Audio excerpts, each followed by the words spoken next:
Alright guys, TacticalRab again today. Hope you're doing well and enjoying your day so far. Some more CDL slammage this evening with some unfortunately predictable matches, but that does not mean that the Seattle Surge drama doesn't reach the attention of the community. This controversial roster change, iLLeY gone, aBeZy in, that was made after Major 1. Why has this happened? How has this happened? And exactly why will Surge not say anything on the matter? The way they go about announcing this today for their first series since the change, highly strange for multiple different reasons. Massively intrigued your thoughts in the comment section below. Hit the like button if you enjoy. Subscribe if you're new as always. I would greatly appreciate it. Nice little piece of, well, content here for the Minnesota Rocker. They don't play yet. They play tomorrow. These are the 3 games of today that just went down. Breach Ravens, FaZe Heretics, Subliners Surge. We'll get into them here in this video. Just to mention, first of all, Miami Heretics play today. It's their major, let's not forget. And they've started out 0-2. We'll see the FaZe series in a second. After a difficult first couple of games. They've played, of course, Toronto. They've played FaZe. It's pretty tough. After that, it gets somewhat more easy, so hopefully they can still qualify for winners at their home major, which of course Boston Breach failed to do at Major 1 and ended up getting top 12.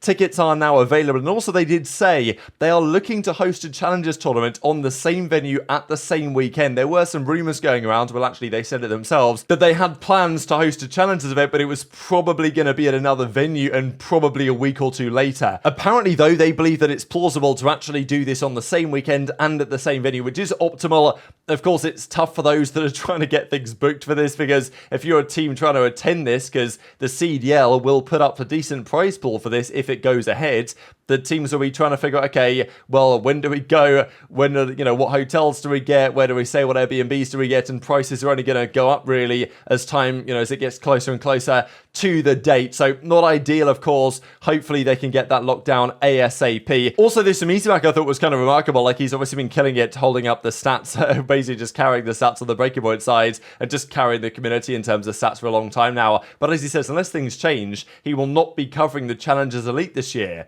He's typically done this just completely for no real gain apart from just trying to cover it for the Challenger side, because people, you know, like to see the stats and see how things are going on over there. But he's talked to FaceIt, who now run it, not of course, you know, game battles, but he's had no response. And without getting VODs, it's not even possible to cover the matches because only 1 of 6 games are streamed. So there's no way, you know, to really make this happen. So, you know, as he says, he's been doing 14-hour days on Elite for 3 years in a row. So, you know, I've kind of always told Austin, like, is it really worth it, brother? Like, I know he loves doing it for the community and all this, but like, he's never even, it's not like even the Challengers players give him much respect at the end of the day, I find sometimes. So, you know, that's probably how it's going to be. And if FaceIt don't do this their own way, then probably no Challenger stats really this season apart from the events, which is unfortunate, but it's just the reality of how things have gone in the esports. And I don't blame Austin one bit for taking this decision. Going into today though, these were the hardpoint win rates of various teams. Toronto are at 94.1. I'm pretty sure they've only lost 1, and that was against Boston on, I think, Terminal,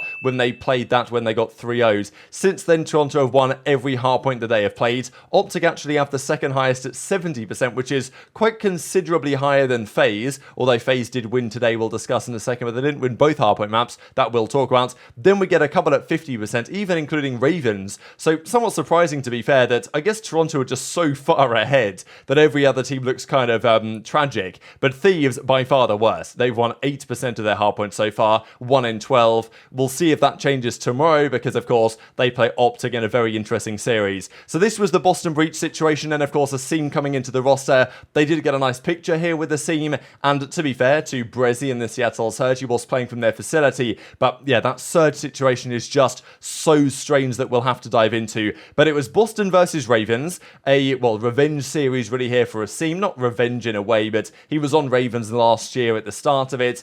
That didn't work out so well. Historically, he's done very well in these revenge match series, and that continues today. And Asim has had many revenge match series in the CDL because he's been on 5 different franchises in the last 5 different years. But game 1 goes the way of Boston. Really strange turn of events at the end of this map, to be honest, when it looked like Ravens had a nice rotational setup over here towards the P2, but I don't know, Fellow just doesn't get in the point, and we've talked about this for some time now, that Fellow and Clay, look, I said it when this team was first formed, that I didn't really see the Clay-Fellow duo lasting the test of time, and it feels to me that the honeymoon might well be over. They're back to online.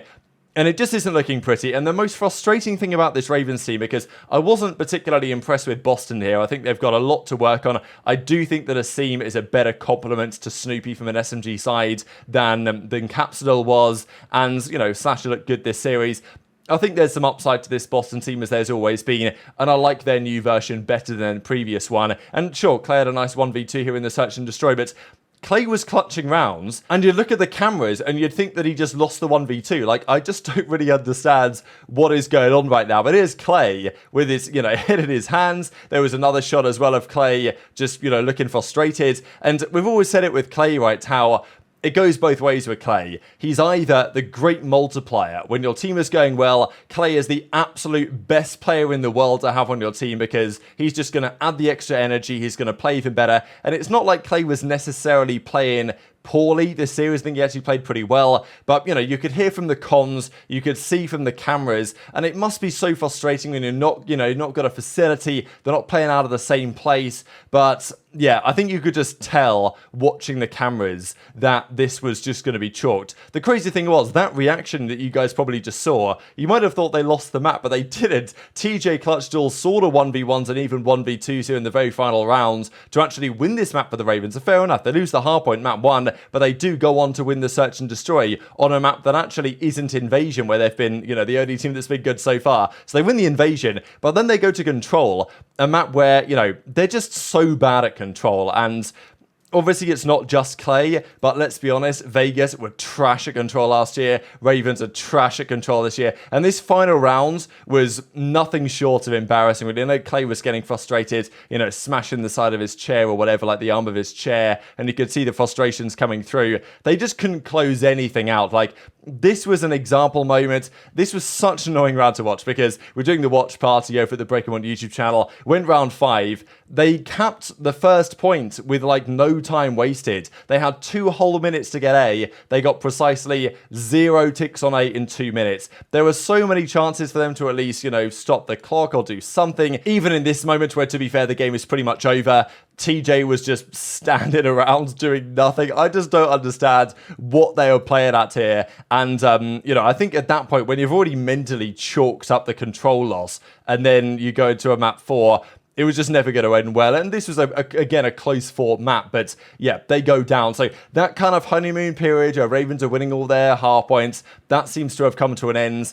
They don't have the slaying, and Clay just seemed deeply frustrated, basically from the very first kill of the map. And when that happens, the team just loses, and that's how it's been for the last couple of years. TJ was punching the camera. I don't think he actually punched the camera here, but I screenshot it looked like he was. I think he just basically chucked the camera down, which is quite often what the players do after a difficult loss. So fair play to Boston and of course Asim. He comes in. They did well in this series. I was relatively impressed, but yeah, it was really about the Ravens here just being rather shambolic, I would say. And there were lots of shambolic performances today, it's got to be said. It was a 3-1 in the end, but Clay, Fellow, to be fair, Fellow had more than a 0.7. I actually really like Fellow. I think he's a quality guy, but online, he's had a tough time so far. There's no secret about it. He's had 0.7s in like every single series they played. This one he was a 0.8, but they still lose. The FaZe series, though, was actually really interesting. At least game 1 was interesting. So again, here we are on sub-base hardpoint, a map that FaZe are definitely not good at.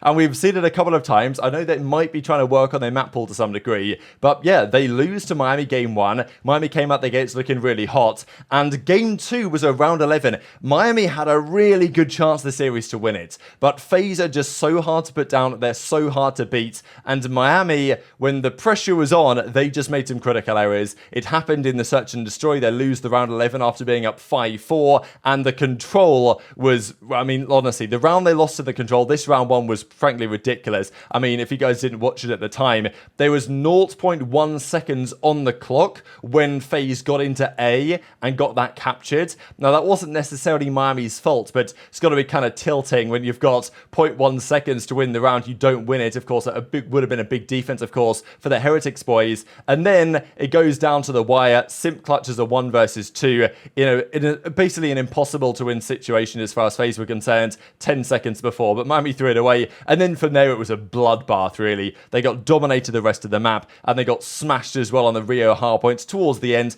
To be fair, they had a good start here, but after FaZe got going from like P4, P5 onwards, they definitely controlled the tempo of the Rio game. Simp and aBeZy, as you might expect on that map, were absolutely something else, and Vikul had a pretty hard time. So not the greatest start, of course, here for the Miami Heretics at their home major stage. FaZe move on, and again, FaZe's record after the first 13 series is now 11-2. Just, very impressive consistency, and they play Ultra in a couple of series time, so that will be probably their next big test. But I think FaZe will have to say that they were, against a better team here. If FaZe played how they did this series, they quite possibly lose, or at least have to go to a game 5 to try and win it. Fair play to ErikBooM as well, bouncing back nicely on this one, because he had a tough series against Toronto and he did turn it around. But this is where we've got to discuss the Seattle Surge, because they have, over the last few days, not really said anything on the whole iLLeY situation. They confirmed aBeZy was coming in. They then did like a Valentine's Day tweet where they had all of their players with no iLLeY mentioned. Today they did like an interview with aBeZy here before their series got underway, and then they ran their intro. So this was the intro they decided to run with. Of course, I've seen it all before, and it's honestly really well done. Here are the gentlemen in the background, and I mean, you could already tell what they're doing here, right? They had all the team involved in this. Of course, aBeZy is still here. Of course, Arcees is still here. Of course, Hook is still here. But yet, iLLeY, his moments in this episode are gone. I mean, they're totally vanished. Basically just deleted off the face of the earth. They've just eliminated the iLLeY elements from this, and even to make matters worse, after they go through these parts, this is the new party of aBeZy. So instead of doing a bit with aBeZy or whatever, they get like the Surge operator, they put aBeZy up on the back of it, and they run it like this. So, everything with iLLeY involved is gone. They've reconstructed the intro video, and I guess what they've done is fair enough, but it's just the manner in which they've gone about this is so remarkable, right? That iLLeY has just disappeared from everything they're ever going to say. And this is what people are saying on Twitter, and the reaction on social media is like, well, what do you mean? How are you just going to cut her out of the intro, make no statement at all, and just pretend that it's perfectly fine? I stand by the opinion that I just don't think this helps the case at all, given all the speculation around iLLeY. Like, is he okay? Where is he? Is he with family? Is he in, doing whatever, right? We don't really know what the circumstance could be, but is he benched? Is he dropped? Is he still part of the team? Is he potentially going to come back into the team in the future? Is he still supporting the team from home, from the bench, and, wishing him the best? We just don't know what's going on. They've not said anything, and they're basically just pretending that iLLeY doesn't even exist, and they've just deleted him off the face of the planet. It's an incredible strategy, and it clearly implies that there's some serious stuff going on with iLLeY, because otherwise this might not necessarily be the case. Reminded many, well, it reminded myself, let's say, of this kind of classic image from the Soviet Union, where this fellow here on the right-hand side just gets straight up deleted out of the photo with Stalin, and I know people were drawing comparisons to similar occurrences here in the series. But of course, with iLLeY gone, it's like, okay, are Surge going to get better? Are they going to get worse? What's going on? They had a chance game 1, to be fair, but from like the first rotation into the second rotation onwards, Skyz had a really good map, to be fair, here as well, but there were just no trades at all. I know that Trey was fuming about it on the watch party, and for good reason. Like, all of these moments here, especially this one, there's just no trades. They die, nobody trades it. They go in, they die, nobody trades it. And sure, aBeZy and aBeZy, they should have some more chemistry, but man, this was a painful one to watch. And even the search and destroy, I mean, there was a 4v2 they threw away, there was an overchow that was super unnecessary at a particular moment, and yeah, they just got bodied in the end, 6-3, wasn't fun to watch. And the control, you could tell at that point, full had been completely lost. I mean, this is the moment after the series is over, Hook is long gone from the chair, Arcees is looking how he always looks, which is deeply, gutted, frustrated, whatever you want to say with the circumstances. And that Surge's first series, 3-0 slammage. The control was just shambolic as well, like it just wasn't even close really in any respect to the imagination though on the high rise. And it's not like the New York Subliners have been especially good, really. I mean, the series against Ravens, they had to reverse sweep to get that one done. There's a general feeling that New York Subliners right now are not at the level that the other top teams are, and I definitely agree with that based on watching their gameplay. Like, they're not as good